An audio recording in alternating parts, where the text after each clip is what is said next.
is the beginning of a change here on the planet. Greetings, dear ones. I'm Cryon of Magnetic Service. The group has practiced coherence. And each time that occurs in a meeting of this kind, it opens the channeling for greater subjects of love. The question was given, can a group help the coherence of one that sits before it who is not coherent? And the answer is yes. If you can extend this whole idea of coherence, I'll tell you that although it would appear to be a linear process,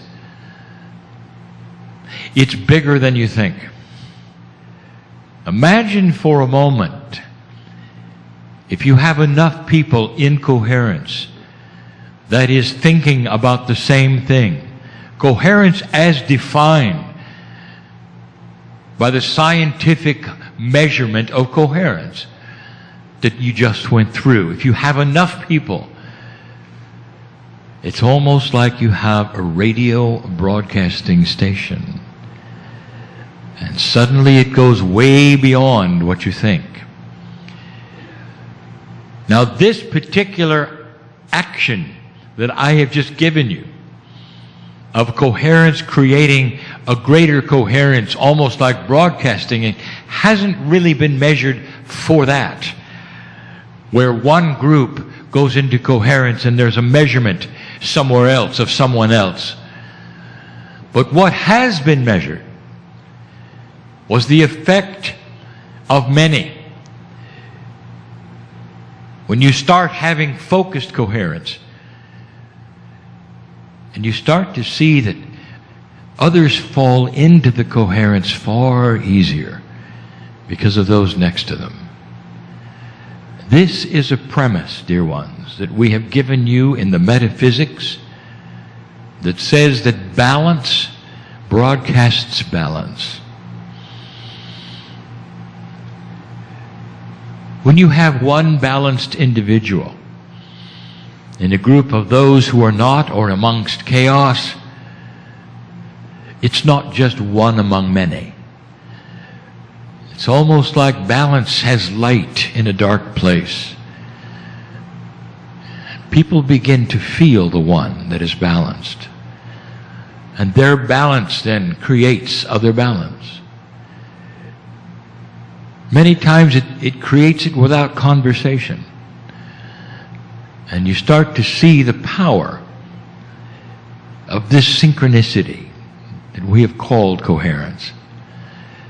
It's only one attribute of many that's starting to occur on this planet. We told you about another one. We said that light begets light, and that means light actually creates light in a way that you're not aware of. And this is not explainable to you. If you look at the linearity of a light worker creating light in a dark place, what you start to see is that light is not in a box. Light goes everywhere. And even in a dark room or a black room, if one lights a match, everyone can see a little. So it doesn't just benefit the one who lit the match. Then others light a match because they see the one who has lit it is blossoming. And they can see, and so others light it. And pretty soon, more and more can see. And we've said this so many times in 30 years. But when you can see one another, that you're not afraid of each other. The fear that has happened on this planet has been those who can't see the other one, who will surround the wagons, as they say, and protect your assets and your resources because you don't know about the other culture or the other society or even your neighbor. But when you can see them, and you can see that you're all the same in certain ways, and that even perhaps you worship the same beautiful Creator, maybe in different ways, but you can see that, then you start to relax. What would happen if you had that kind of coherence on the planet, even marginally, where you started to see one another, and the room, that is, the whole earth, started to be illuminated just so you can see each other better? What would it be like? And the answer is, it's already started. Did you realize that that invention of what you call the internet seems to correspond with all of the things we began to tell you about, including the 1989 arrival of Cryon? That the internet, dear ones, has allowed so many people on this planet to see you and you see them. That the media that you watch on a regular basis, if you choose to do this, and the videos that are often there, as you say, posted, are about everyday life. About watching cultures love one another. That's different. There are those who say, well, this whole technology is doesn't really do much. It actually takes away from socialization, perhaps, individuals with individuals. And you're not getting the bigger picture. For the first time on the planet, cultures are looking at each other instead of listening to their leaders on who they should fear or not. Young people, especially all over the world, are starting to see other young people, beginning to realize they're not as they were told, where you can tune in to country after country after country, and you start to see something and you get a coherence of understanding. What would happen if you dedicated a day or two to just understanding one another? And you called it Understanding Day. Well, the whole idea was that you'd put yourself in a place of compassionate understanding of who they are, why they do what they do, and if you did, what you'd see, dear ones, is that you're all the same. And if in that moment you could then poll every human and ask them this question, do you want a war? What do you think the answer would be? That's correct. They'd all say no. Overwhelmingly. Overwhelmingly. And then you'd start to understand the dysfunction of what war does, and how a few can affect the many, and how the powerful can override those who are not. And you start to realize what the media gives you that you call the net. It lets you see into the hearts of those you never knew before. It's an example, dear ones, of technology for its time. It's an example that perhaps not all technology is bad, that a balance is needed of technology and heart, of humans balanced with the tools that you have of the time. It's all part of an evolvement of humanity using the tools at hand. And more is coming.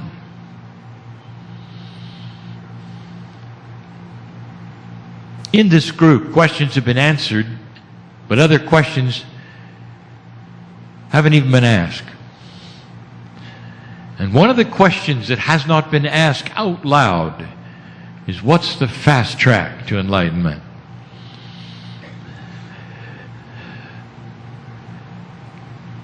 And here's the answer. The ability to sit down and be loved. The ability to sit down and be loved. This is a channel that I have given many times in different ways. And it speaks of all of the history of life that you have. And it starts with the mother and those early days that many of you can't really remember, of being cuddled and held and loved and taken care of. And there was nothing like it. Nothing like it. And all the chemistry was there. You don't have to be smart or intelligent or evolved, dear ones, to understand love. You just don't. You don't have to be an intellectual to be loved. You just don't.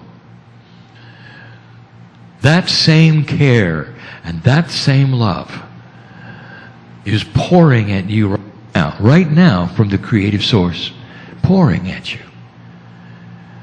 And there's a shield that keeps it.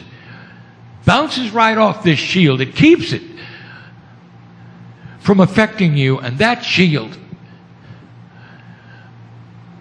you can give it many names if you want to.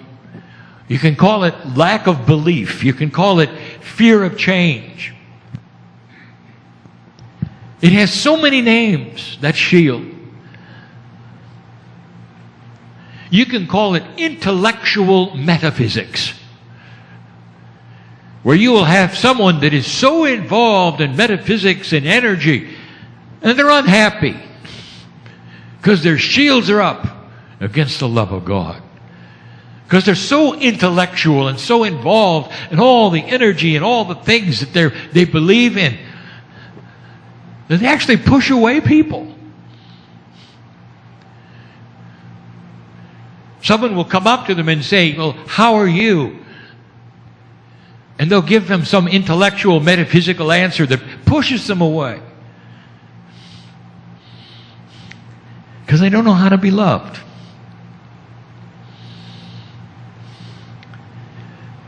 Isn't it time to stop that shield? Or recognize what it is and just drop it? Even for a moment or two. Can you forget everything you were taught just for a minute that's right or wrong or black and white and just sit there? The shields will come dropping down because for a moment you're neutral and in comes the love of God and starts the lesson. This is what compassion is like. This is what love is like. Emulate it. Be it. And then you start understanding how to arrange your belief, how to arrange your metaphysics, if you wish, how to react to energy. How many of you were told you had to build a shield around yourself to keep certain things from happening? Well, I'll tell you what it's done. It keeps you from being loved because you got a shield. You think you're shielding the darkness. You're shielding everything, including balance. Did you know that? Do you feel that? There are so many, even in this listening group of how many, now and later, that still don't understand, truly. Still don't understand how to sit and be loved. They worry even about their own belief system. They worry about dark energy. All of these things, many of them actually made up to help them worry, because it's a habit.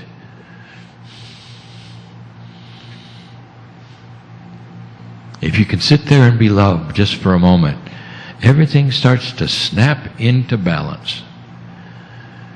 It can rewrite your program of what you think is important if you allow it. And we've said this before. This is the gold. If you want to know enlightenment and you want to know where the gold is of love and enlightenment and truth, sit and be loved. The masters who walked this planet had a lot of followers. And while they walked the planet, all of the followers would get together and decide what it meant and what they did. What rules should be built around their lives and what they taught. But the one rule is quite often missed. Emulate them. That's what they were here for. When they would do miraculous things and talk about love, emulate that. They personified love. Emulate it. And now you have the same thing right now today. Only today it's different. The energy of this planet is shifting.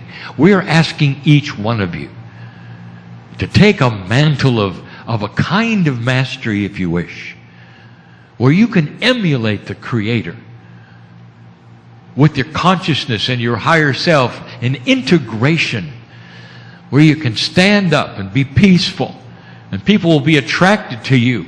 And you're not going to give them a doctrine. You're going to give them love. What a concept. What a concept. You're going to give them compassion. And that's infectious. It's healing. There are those who will simply walk with you. And disease can leave their body because you're balanced and you're broadcasting it to those next to you. Then they'll ask you, what happened?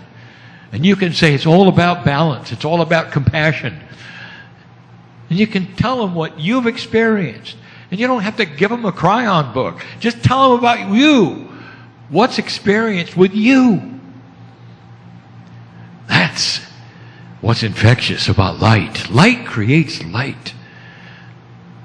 So many of you know and have seen what laughter can do and how it actually creates laughter. In a group, one person laughing for a long time will create all of them laughing. That's what we're talking about. That's light. That's the beautiful part of compassion and joy. It's not in a box. It escapes so quickly, and it's beautiful. Have you ever examined your own balance? There are those light workers who chase away others because they're so aggressive with their unusualness. It may be truth, but it's unusual to the public.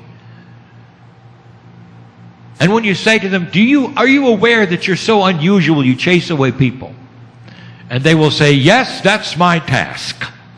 I have to be unusual to hold the energy of this planet. Well, I want to tell you something. While you're one person holding the energy of the planet, you got about 1,000 who are getting joyful and spreading light. Why don't you join the light? And I'll tell you what happens. You're going to hold the energy of the planet tenfold with some joy and some balance. Gone are the days where you have to be strange to say, I believe in metaphysics. Or strange when you say, I believe in energies. And in comes the day where balance is the key. Balance is the key. Let somebody ask you what you're into, and you can tell them gently, I believe in beautiful energies around me. I believe in angels. I believe in these kinds of things. I speak to those around me that perhaps you don't. And if you do it in balance and love, they're going to tell me more. They're not going to run the other way. That's the difference today. Light worker, old soul, that's the difference. My partner has had to say these things now over and over and change them and rearrange them to come to this point where he addresses those in a belief system that often seem to be odd and weird and strange and saying, it's time to change. You can take the truth of the energy that you've carried all these years and balance it up and be beautiful to the planet. Beautiful. People will be attracted to your love and compassion and your balance. And you won't be strange or weird any more than the masters were strange or weird. And when they taught and when they did their work and when they sat around and spoke, nobody ran the other way. All you wanted to do was get a little closer and listen a little more, because their words were kind and soft and beautiful and wise and healing. And that's you. Welcome to a new age, a real new age. Not an evangelistic point of view, but one where light is attractive and compassion even more attractive. And that's why you're here. This message has been brought to you by all the angels in the room, the entourage in the room, and the ones that are cheering in a stadium right now that says, right on. Now go do it. You have got help. The wind is at your back. Now go do it. This is the message of Cryon. Always will be. Always will be. And so it is. Okay. So we'll begin. Now, what I wanted to tell you, just in addition, just in a review, I tend to give complete answers where they're possible.